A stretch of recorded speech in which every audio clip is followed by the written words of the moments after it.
Em 2019, a gente vendeu mais ou menos R$ 105.000 em um ano. Aí a gente chegou no 6 em 7. A gente fez. Logo no primeiro lançamento. No primeiro lançamento, no terceiro dia, a gente bateu 100 mil, fechou com 115 mil.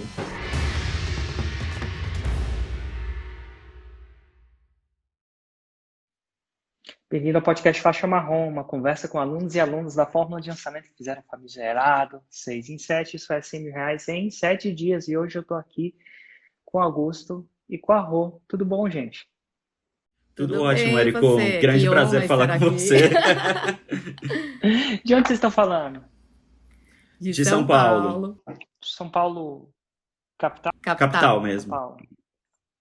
A Da gente Zona tá na Sul. Zona Sul, na Chácara Santo Antônio.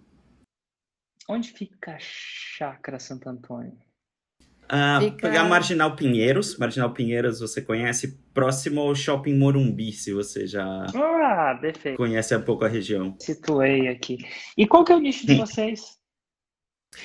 Nós temos uma escola de Business English e nós trabalhamos com cursos bem específicos, como inglês para contadores, English for Finance, English for Taxes, Business Writing, então cursos específicos de Business English. E como é que vocês me conheceram? Essa é uma questão que a gente estava até conversando tava ontem, até porque a gente pensando. sabia que a pergunta ia aparecer. Nós lançamos o primeiro curso lá em 2015, 2016, então eu já vinha acompanhando bastante de marketing digital. Então eu já conhecia o Érico Rocha, a fórmula de lançamento, eu já tinha ouvido falar, mas tinha alguma coisa ali que ainda não me chamava a atenção. Então passaram alguns anos e No nós ano vimos passado. alguma coisa da semana 6 em 7, tá? E foi logo no começo da pandemia, foi em março do ano passado. E aí a gente se inscreveu, assistiu a primeira aula, eu gostei bastante. E Tudo nesse fez. meio tempo, eu tinha marcado um Zoom com um amigo meu que eu conheci num curso. E quando começou a ligação, a primeira coisa que ele falou: por que vocês ainda não estão usando a fórmula de lançamento? Tem tudo a ver com o seu negócio. Meu amigo Fábio Desan deve até estar ouvindo. E eu falei: nossa, a gente assistiu ontem, a gente gostou bastante. E quando acabar, a Sim. gente, dependendo do valor, a gente vai entrar. contar, tá? Então, o primeiro contato mesmo foi nessa semana 6 em 7, em março do ano passado. Mas assim, já tinha ouvido falar, só que eu nunca tinha buscado mais a fundo o conteúdo. E quando a gente buscou, né? Mas ele ouviu, né? Imagina Sim. a bronca que ele não levou. Por que que isso Por não que a foi? gente não começou Não a fazer isso antes? Porque imagina a bronca que ele levou no ano passado, depois que eu vi todo o CPL, sabe? Eu falei assim, por que que a gente não entrou nisso antes? É o único arrependimento que a gente tem, não ter entrado na Fórmula em 2016, 2017. Exato. Porque pra gente foi sensacional. Em 2016, 2017, vocês tinham participado de algum lançamento? Não. Nunca, não. nada.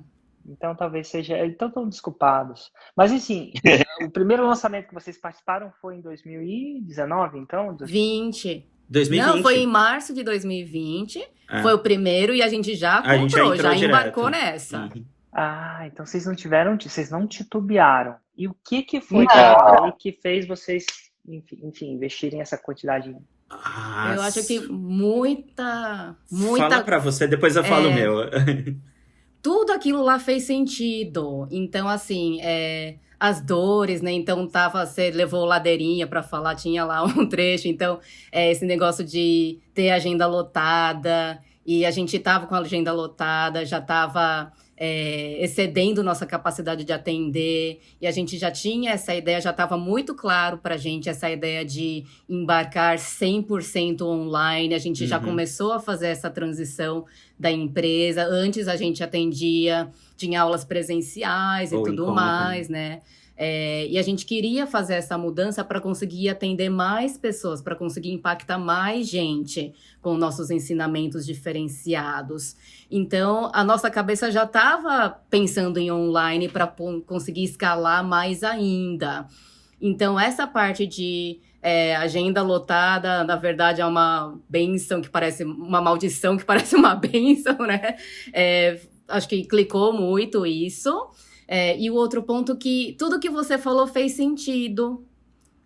Por isso que pra gente já foi muito direto, foi muito óbvio entrar no Fórmula. Porque fazia sentido todas aquelas coisas. Então, de gatilhos mentais, do online, de só conseguir escalar com o online, de ter toda a estrutura. O que a gente não tinha era o processo, era que a gente já tinha a lista, a gente já trabalhava com inbound marketing relativamente bem, só que a gente não tinha um processo para fazer uma venda tão forte quanto um 6 em 7. E o que a gente viu durante o CPL, isso aí, existe mesmo um caminho. Exato. Talvez o que tivesse me bloqueado no passado fosse o nome fórmula, por eu não acreditar que houvesse uma fórmula, mas aí quando eu vi o processo mágica, né? durante o CPL, eu vi, não é uma fórmula mágica, é um processo muito bem definido. E aí a gente acreditou que se a gente entrar, vai dar certo. Exato. E um exemplo que você levou também, que aquilo eu falei assim, se esse consegue, eu também consigo. Foi da maleta japonesa. Que a gente achou super inusitado. Se a maleta japonesa fez 400 mil, eu faço também.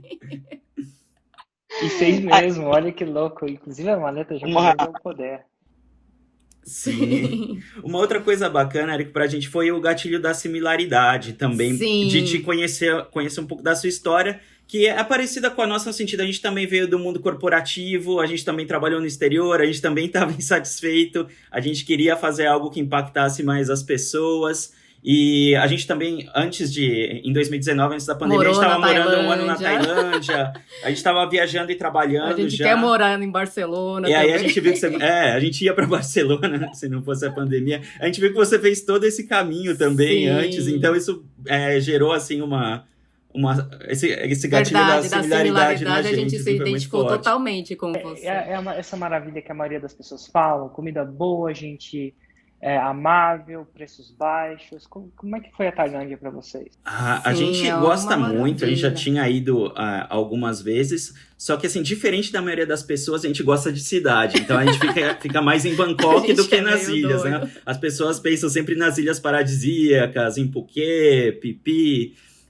e a gente não, a gente gosta mais de cidade. É muito bom. De comida, cultura...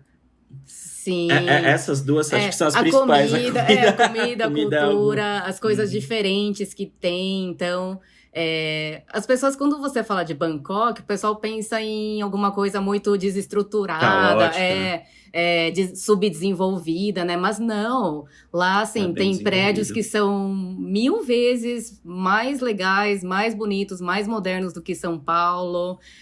Shopping, por exemplo, são o melhor shopping do mundo, na minha opinião, tá em Bangkok.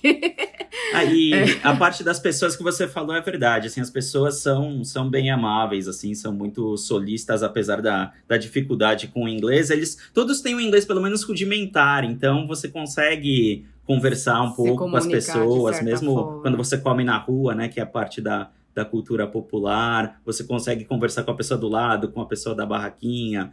Eles são muito legais. Só os preços que agora, com o nosso real, não diria que são baixos mais pra gente, né? Como brasileiro. Eu diria que esse estereótipo de Bangkok é tipo o estereótipo que alguns estrangeiros têm com o Brasil, que a gente tem macacos em alguns lugares, e não é bem assim, né? Sim. Que legal, cara. E vocês se veem morando lá pro resto da vida? Tendo uma base? Sim. Acho que sim. Conseguiria morar lá. Com certeza. Olha, é uma vida muito tranquila, assim, sabe? Então, assim, apesar de ter bastante diferença social, né? Também tem muita gente pobre, mas é muito tranquilo, não tem violência. Essa parte da segurança é bem... A gente ficava abismado quando a gente ia em Starbucks, por exemplo, e você via as pessoas largando... MacBook, banheiro, volta, tá lá o Mac na mesa do Starbucks sozinho, largando o iPhone, a bolsa, a carteira, tudo sozinho para ir no banheiro, para ir pedir café, sabe? Então, assim, é muito seguro. E aqui, infelizmente, o Augusto já foi vítima de assalto, essas coisas, mão armada. Então, tem isso e tem essa facilidade que... a comida é muito gostosa também. Eu Viajar amo a comida pela região de lá. é fácil. Exato. E é gostoso também. Nossa, é um dos que eu não tiquei a... Eu nunca fui pra lá. Eu acho que quando a gente estava viajando, vale a pena. Nesse processo de 2 anos, a gente gastou muito tempo na Europa e nos Estados Unidos. Quando chegou a hora da Ásia, A gente enjoou e ficou. Mas hoje em dia eu acho que ainda vai rolar. Mas enfim, dito tudo isso, por isso que eu estou perguntando isso, perdão a sair um pouco do tema. Mas na época da Tailândia, você está falando, vocês já estavam online? Vocês já estavam vivendo de, né? Era pós-fórmula ou Já. era pré-fórmula? Era Foi pré-fórmula. pré. E aí o que acontecia? Eu até, logo depois que a gente fez o lançamento, eu postei isso na comunidade, a sua equipe replicou no Telegram. A gente já trabalhava com os cursos online, só que o que acontecia? Como eu te falei, a gente tinha lista, só que não tinha um processo. Então, o que a gente vendia, o que a gente gerava de dinheiro era basicamente pagava nossas contas e sobrava um pouquinho. Então, aquela coisa estava bom, mas não estava ótimo. E a gente não queria só a questão do dinheiro, a gente queria mais alunos acessando a nossa A plataforma de missão, ensino. né, de impactar mais pessoas. Mas assim, já dava para sobreviver só do online, só que era só bom, não era ótimo. Que legal. E assim, eu peguei business, né? Inglês para contadores, inglês para áreas finanças, como vocês mesmos falaram. E quando você tem uma escola de inglês no ramo físico, eu acho que vocês chegaram a ter isso, não chegaram? Chegamos. Sim. Então, basta a localização por si é um ponto de venda. Claro, Sim. porque naquela época se fazia inglês, naquela época tinha academia. Hoje em dia, definitivamente, a gente pode falar. Se fazia inglês, você sentava na frente, o professor te ensinava inglês, era assim que se aprendia inglês, né? Foi assim que eu aprendi na época que eu fiz. E aí a pandemia meio que deu um basta nisso tudo. Por enquanto, momentâneo, eventualmente vai voltar, acredito, mas não com a força toda. Mas quando você tem esse tipo de coisa, você não precisa ter um diferencial. Porque a localização passa a ser um diferencial óbvio. Só que quando você vai para o online, aí a localização passa a não ser esse diferencial. Então, o conteúdo, metodologia passa a ser um diferencial na escolha de um professor numa escola ou um curso. O que você acha hoje que difere os cursos de vocês dos outros que estão no mercado? O que é o diferencial de vocês, na sua opinião técnica, mais técnica? Quase a gente nada mais ou menos num oceano azul. E a gente precisa, assim, o Fórmula foi super bom porque ajuda a gente a mostrar esse oceano azul. Então, assim, é muito diferente o inglês geral do dia a dia do Business English. Tem vocabulário diferente, expressão diferente, tem palavras que têm um significado no inglês do dia a dia, mas um significado completamente no contexto de Business English. E se a pessoa só entender, por exemplo, bear. Você sabe o que é bear? Bear. O que é bear para você? Cara, deixa eu ver. Meu inglês não é tão bom quanto as pessoas, mas eu acho que pode ser urso. Pode ser suportar. Can you bear it? Sim. Pode ser urso, suportar. Bear in mind. Excellent. Como é que é? Tenha na cabeça. Como é que tenha em mente, leve em consideração. É isso que vem na minha cabeça. Como é que é o de vocês? Exato, não, é bem isso mesmo. Então, assim, você já é mais avançado, né? Porque geralmente as pessoas acham que bear é o urso. E aí se escuta no trabalho, o chefe fala assim, you have to bear in mind that the BRL fluctuates a lot. A pessoa, bear in mind, urso na cabeça, ou small business. Que é isso? Não é? Urso na mente, urso na cabeça. E aí tem a expressão também de bear, de suportar, de aguentar. How can you bear this bureaucracy? Né? Ou bear the brunt também, que é sofrer as consequências. A heavy cross to bear, então uma cruz pesada para se carregar, um fardo, né? E aí o diferencial vem da nossa experiência corporativa, né? Porque aí você vê os exemplos da Rô, ela fala da flutuação do real, de situações que realmente aparecem em reuniões de trabalho. Então, por exemplo, no Inglês para Contadores eu sou contador de formação, trabalhei 10 anos em empresas. Então, a gente conhece o dia a dia do profissional e leva isso para dentro dos cursos. Exato. E faz sentido, agora eu entendi. Até se você fosse ver português para o marketing digital, diferente do português normal. Tem muita gente que fala, meu Deus, eu preciso de um dicionário para entender isso. A lead, que é lead, CPL? Tem algumas coisas que são do mercado mesmo, tem algumas coisas que são inventadas também. Lead, CPL, Sim. carrinho abriu, carrinho fechou. Carrinho abriu, que O carrinho? Avatar, né? Que Avatar, e tem coisas mais. Eu entendi. Então, vocês focam no inglês em específicas áreas para dar uma aceleração naquilo que se a pessoa está pensando em trabalhar, pô, vai direto no Business English, entendi. E o que é diferente Exatamente. do seu Business English do Business English dos outros Business English? Existe esse ou não? Você é uma espécie de uma única pessoa nadando nesse mar? Então, na verdade, assim, é que eu falei que é meio um oceano azul, porque são poucos os profissionais ou as instituições que focam no business Com English. profundidade, né? Exato, Existem vários cursos com essa e livros, profundidade mas... que a gente dá. Então, assim, você consegue encontrar um livro por aí, English for Finance, mas aí vai te ensinar muito numa coisa superficial. muito superficial, vai te falar ativo, passivo, patrimônio líquido, mas não nessa profundidade de pessoas que já trabalharam na área. Então, a gente também acaba ativando bastante o gatilho mental da identificação, né, da similaridade. Como a gente já esteve do outro lado da mesa, a gente já teve que convencer, reportar o budget para a matriz, fazer a apresentação, falar dos resultados de venda mensais, falar de projetos, status de projeto, melhoria de processos, fazer o FP&A, fazer toda a análise estratégica.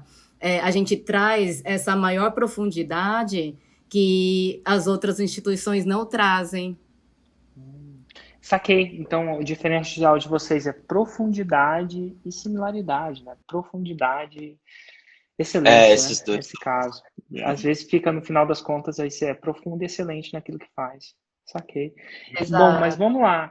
Então, se você já fazia fórmula, mais ou menos, quanto que era o faturamento da venda dos cursos online, né, do seu Business English? Então, Pré-fórmula? olha... Como é que variava, assim? O que era mais? Só pra gente ter Sim, só pra claro, gente ponto de partida. criar uma versão de controle, referência, talvez. Benchmark. Vamos fazer um benchmark. Um benchmark. Pré-Érico, pós-Érico, né? O pré-Érico, em 2019, a gente vendeu mais ou menos R$105 mil em um ano. Show. E aí vocês entram na fórmula, foi em cerca de abril de 2020, alguma coisa do tipo, né? Isso. Imagina, março, abril. E aí vocês começaram a fazer a fórmula. Como é que foi a fórmula para vocês? Vocês foram daqueles que começaram, já debruçaram, foram daqueles que deram... Nossa, foi. Nas primeiras semanas a gente devorou. Acho que foi o conteúdo. dia inteiro por 2 semanas, né? Exato. Porque foi bem no começo da pandemia, quando fechou tudo, então tinha um tempo maior também pra gente assistir. A gente assistiu, acho que em 2 semanas. A gente assistiu tudo e aí assim... E já pôs em prática. A gente, conforme foi assistindo... A gente já falou assim, já vamos ver o relâmpago, porque o relâmpago é para quem já tem lista, o que a para quem já tem produto. Quando chegou no relâmpago, a gente parou, não, ele falou para fazer, vamos fazer o relâmpago. Já vendeu antes, tá? Então vamos fazer o relâmpago. E aí foi um choque, assim, porque a gente falou, never in our wildest dreams we could think of this result, you know? Então... já teve um resultado, foi de 40 mil, né? 41 mil. A gente fez 2 relâmpagos, porque a gente tem 2 produtos. Eu até brinco, Érico, que o Fórmula foi o curso mais barato que eu fiz, porque até cair o valor no cartão, a gente pagou à vista, mas tem ali os 30 dias, né? A gente já tinha feito o relâmpago e já tinha dado um lucro muito maior do que a gente pagou o curso, né? Então, exato. Nossa, foi... 40 mil, é isso, mais ou menos? 40 mil, isso, no que relâmpago. Retornou. Na maioria das vezes, numa execução mais clássica, são 4 a 7 e-mails que são escritos, né?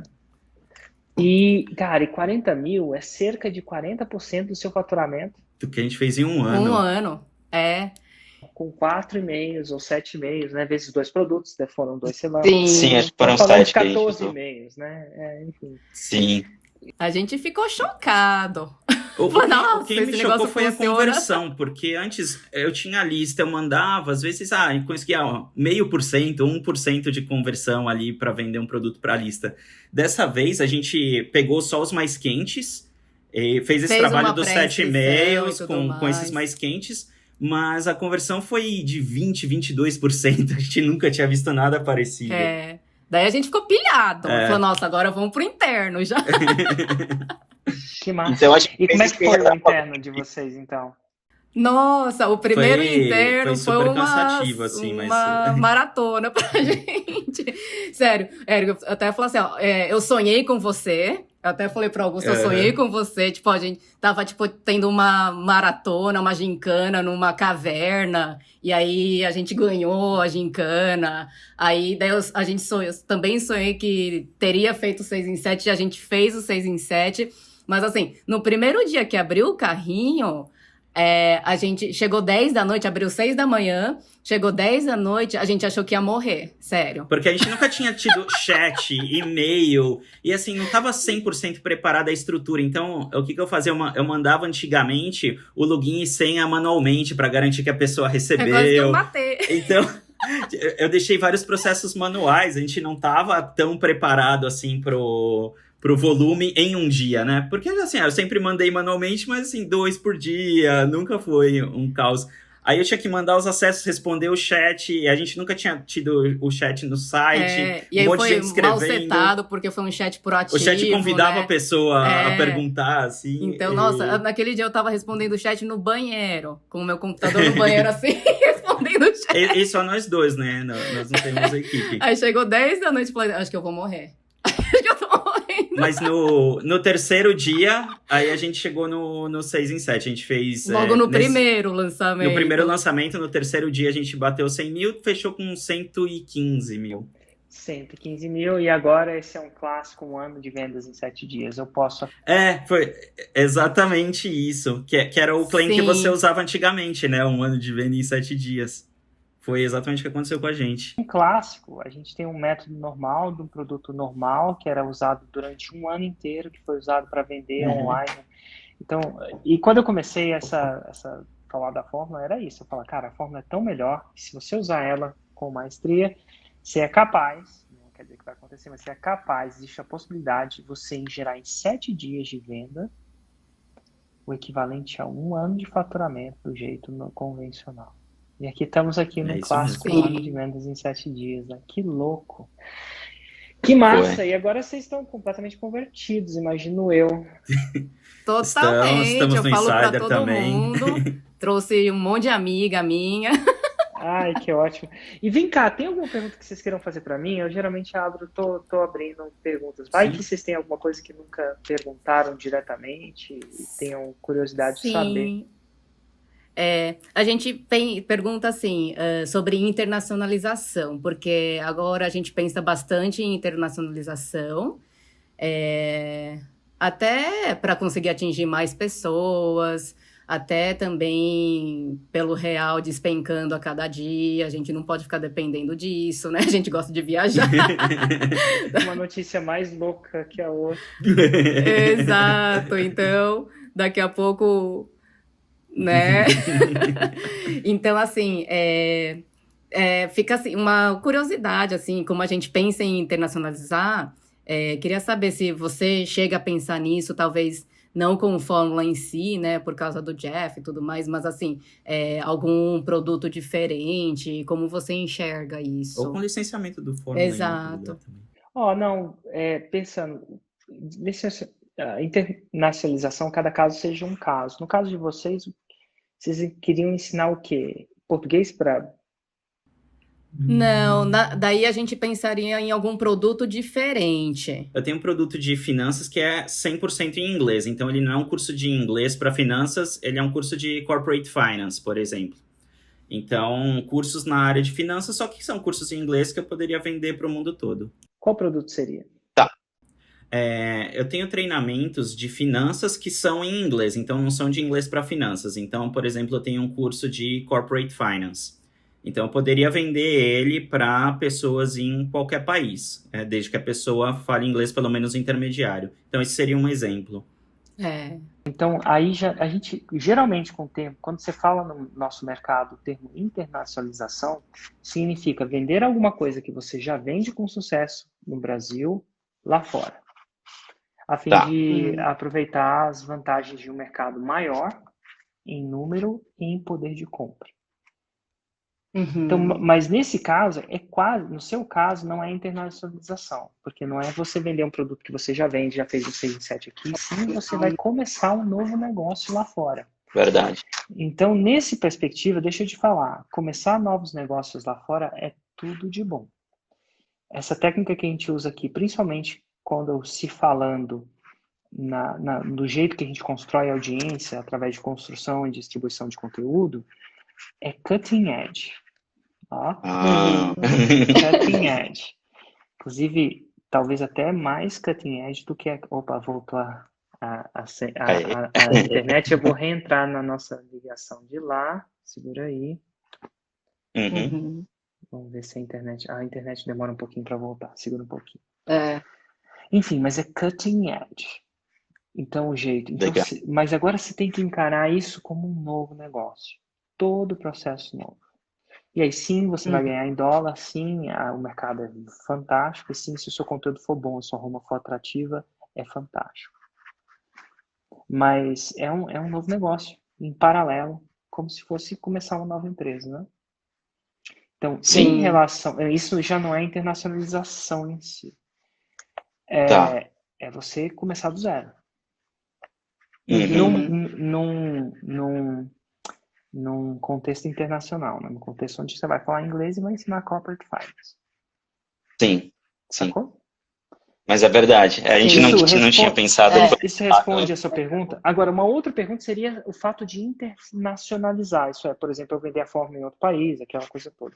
Isso é um contexto completamente diferente. Mas no caso de vocês, isso não é relevante, né? Porque você não vai conseguir vender o curso de English para Finance, Sim. sendo que a língua Uhum. base é o português, imagino, É. correto?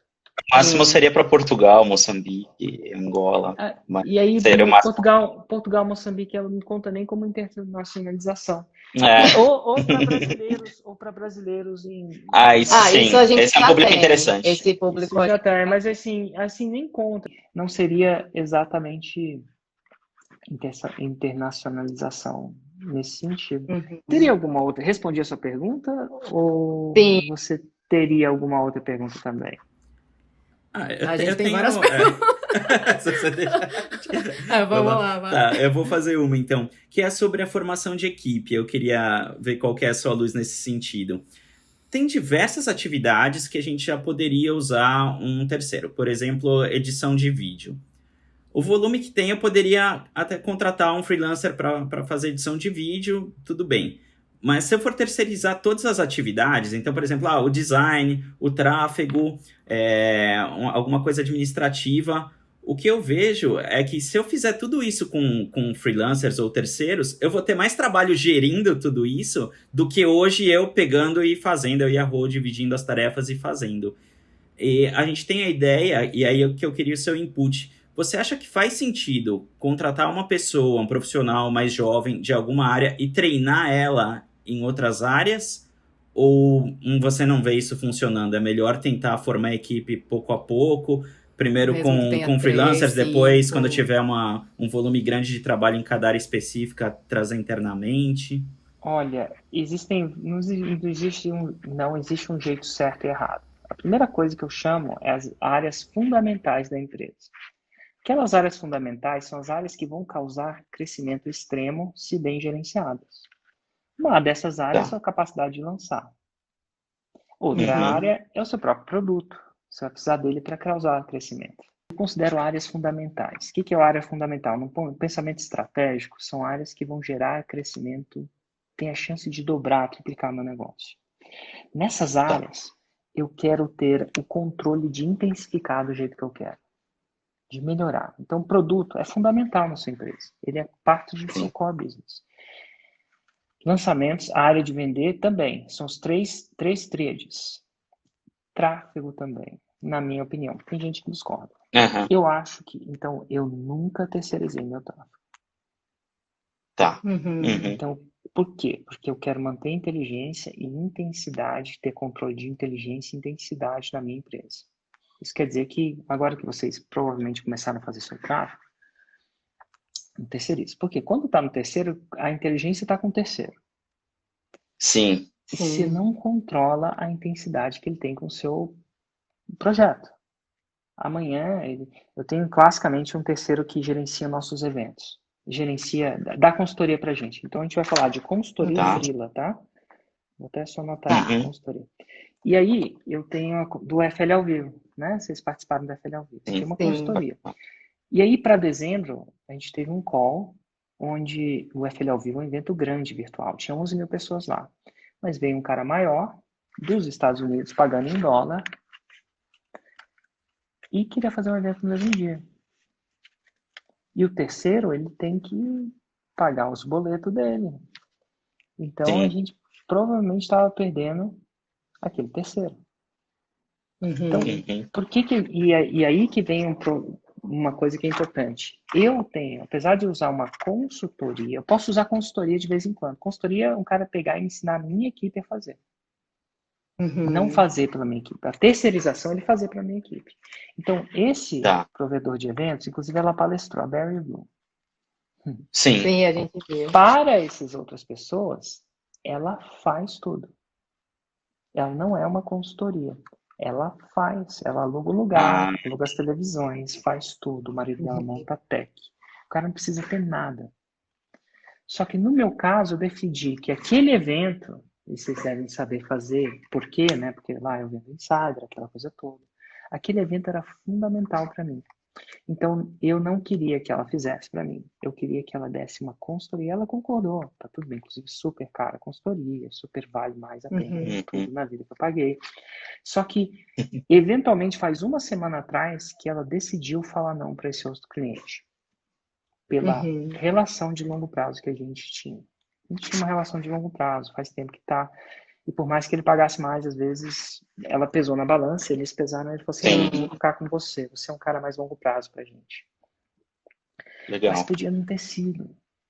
E eu não podia culpar eles, porque ele tem os boletos para pagar. Sim. É uma empresa. Mas se não tivesse, eu amo a consultoria deles, a gente ia sobreviver. Por quê? Porque meu time sabe.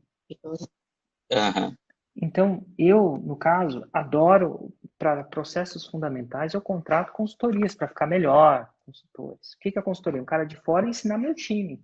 Mas o conhecimento está no meu time. A gente hoje consegue fazer o mesmo evento que a gente fez antes, porque a gente fez. A gente aprendeu, e nada como aprender fazendo. O tráfego é a mesma coisa. Na minha opinião, isso. Então, o que eu vou fazer? Eu vou contratar um ajudante para fazer meu tráfego, para aprender comigo, né? Aprende com a forma, aprende comigo. E ele vai ficar o ajudante do ajudante. Eventualmente, posso contratar um consultor para olhar as campanhas e dar consultoria, isso é, dar sugestões, mas eu não deixo ele botar a mão no nosso tráfego, porque senão a gente perde o aprendizado. E para mim, o aprendizado no longo prazo nas áreas fundamentais valem mais. Era muito mais fácil eu contratar talvez isso. Mas aí, de um dia para o outro, ele fala assim, agora eu quero 15% do seu lançamento. E aí? Falar o quê? Deixar na mão, né? Entendeu? Você fica... A palavra é refém. Você não quer criar posições de refém.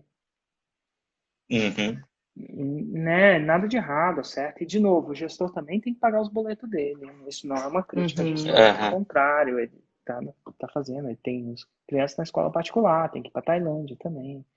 Então, assim, não tem nada de errado com isso. Mas, então, a nossa filosofia nas áreas críticas da nossa empresa, a gente vai contratar consultores. E a gente vai criando as pessoas, ajudantes. Agora, tem suas desvantagens? Tem gestão de pessoas. Mas, eventualmente, eles também saem. Você tem que saber como é que você vai manter o negócio. Mas eu acho que possibilita um crescimento ainda mais intenso. Eu acho que a terceirização das áreas fundamentais é um atalho que vai pedir a conta lá na frente. E você pode usar esse atalho, desde que você saiba disso, na sua opinião. Então, assim, eu terceirizo a limpeza do meu escritório. Acho que eu terceirizo. Por quê? Não é crítico para minha empresa. E depois eu acho outro. E ele não vai pedir 15% do meu lançamento. Não vai faturamento. Ele não vai ter. Eu não vou estar refém dele. Eu não tenho refém. Eu procuro não ser refém. E, não é nada de certo ou errado. Eu, como gestor, né, como CEO da minha empresa, eu preciso garantir a sobrevivência dela. E uma das coisas que garante a sobrevivência e lucratividade, resposta às pessoas que são sócios, né? É eu criar sistemas de redundância. E conseguir intensificar quando eu posso. Às vezes eu vejo uma oportunidade, eu intensifico essa oportunidade.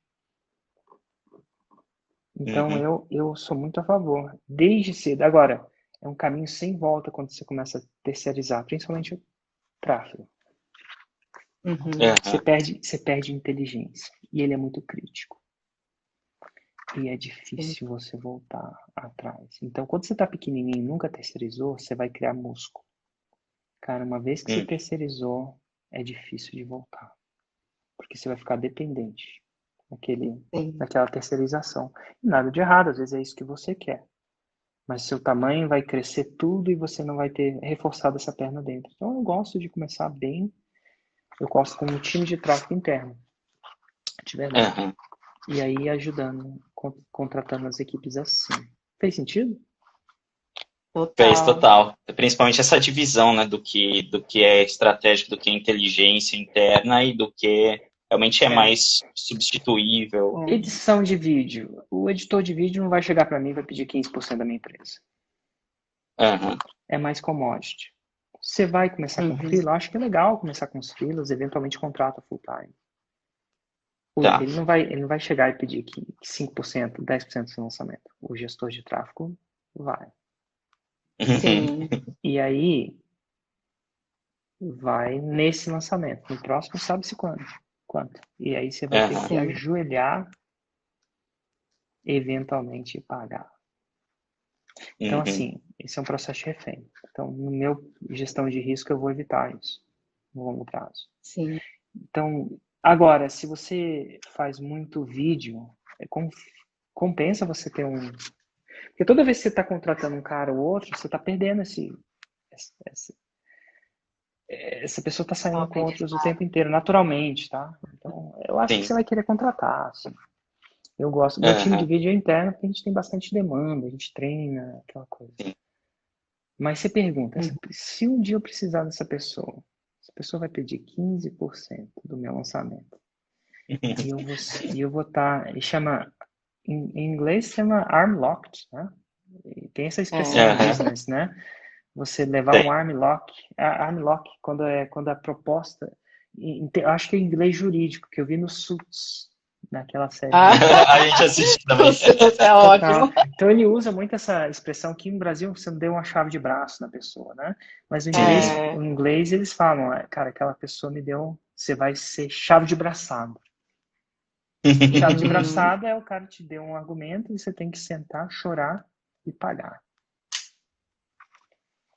E você quer pensar. Isso vai gerar essa pessoa vai ter uma chance de me dar um arm lock na frente? Se tiver, cria redundância pelo bem de todo o seu sonho. Você não quer ser refém. Não necessariamente. Não quer nem ser refém. Né? Aquele cara que gera refém. Mas você não quer, sua estratégia como o dono, o direcionador da sua empresa, não ser refém, não precisar desnecessariamente de bobeira. Né? Respondi a pergunta? É verdade. Sim. Gente, um grande abraço e obrigado. Tchau. Outro. Abraço, tchau. Tchau.